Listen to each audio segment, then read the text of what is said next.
माड़ी आसुछि बात्या यास घंटा को 185 किलोमीटर रे बहिबो पवन एहा सहित लैंडफॉल बेले प्रबल अति प्रबल वर्षा हेबो एही सब जिल्ला रे।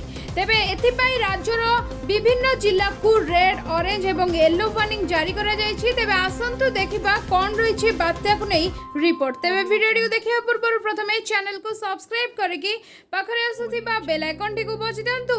आ आपणक अंचल रे वर्तमान कोन रहिछि स्थिति वर्षा हेउछि किंबा पवन होउछि निहाती हमको वीडियो माध्यम रे जणांतु। एठारे मो व्हाट्सएप नंबर टी शो करूछि। एही नंबर रे आपणक अंचल रो स्थिति विषय रे हमको वीडियो करी पठांतु।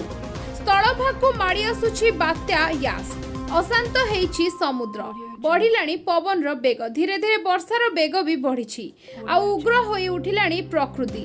बालेश्वर जलेश्वर नीलगिरी भद्रक पारादीप नै केन्द्रापड़ा पर्यंत सबुआडे बात्यार भय। समुद्ररू बात्या यास भीम भयंकर रूप धरी जेते जेते स्थलभाग मुहा हेउछि सेते सेते उपकूल रे आरंभ हेउछि कंपन।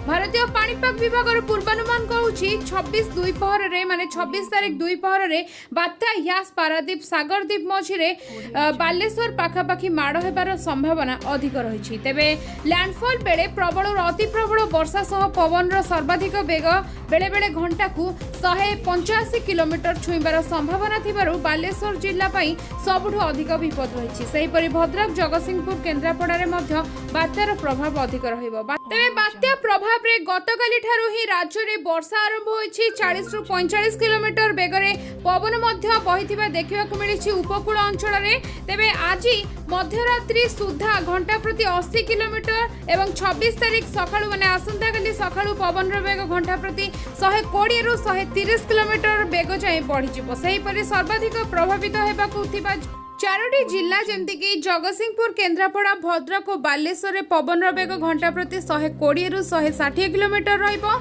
खोर्धा एवं पुरी रे 90 रु 120 किलोमीटर एवं गंजाम गजपति जिले रे 60 रु 80 किलोमीटर बेगरे पवन बहिबार संभावना रही। तेबे बड़ कथा हेउछि लैंडफॉल समय समुद्र अत्यंत अशांत रहिबा सह 2 रु 4 मीटर उच्च पर्यंत जुआर उठी पारे। तेबे एही समय पूर्णिमा थिबारु एवं बालेश्वर उपकूल मुख्यतः समतल थिबारु जुआर पानी माड़ी आसी क्षयक्षति घटाई पारे। सेहीपरि प्रबल पवन जोगु बड़ बड़ गछ उपुड़ी पारे। कच्चा आजबेस्ट छपर एवं पुराना कोठाघर भांगी जाई पारे। टेलीफोन बिजुली खुंट भी गुरुतर प्रभावित होई पारे।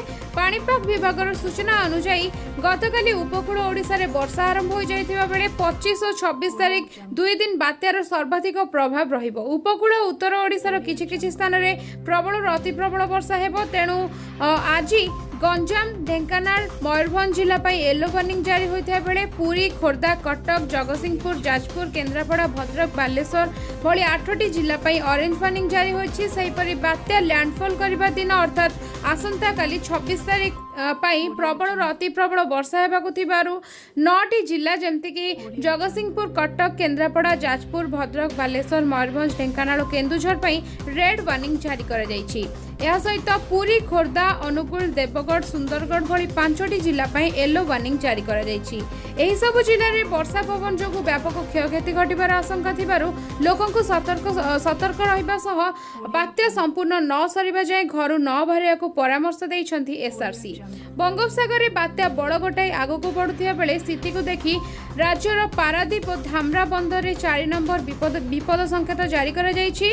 सेहीपरि सतर्कतामूलक पदक्षेप स्वरूप पारादीप बस्ती अंचल जहाज गुड़ी को बाहर कर तेबे यह वर्तमान समय सबुठारु बड़ खबर माड़ी आसुछि बात्या यास घंटा को 185 किलोमीटर रे बहिबो पवन। तेबे आपणक अंचल रे बात्यार केते मात्रा रे प्रभाव रही पवन हेउछि ना वर्षा हेउछि निहाती हमकु वीडियो माध्यम रे जणांतु। एठारे हम व्हाट्सएप नंबर टी शो करूछि। एही नंबर ही आपणक अंचल स्थिति विषय रे हमकु अवगत करांतु। से पर्यंत मु रहिली नमस्कार।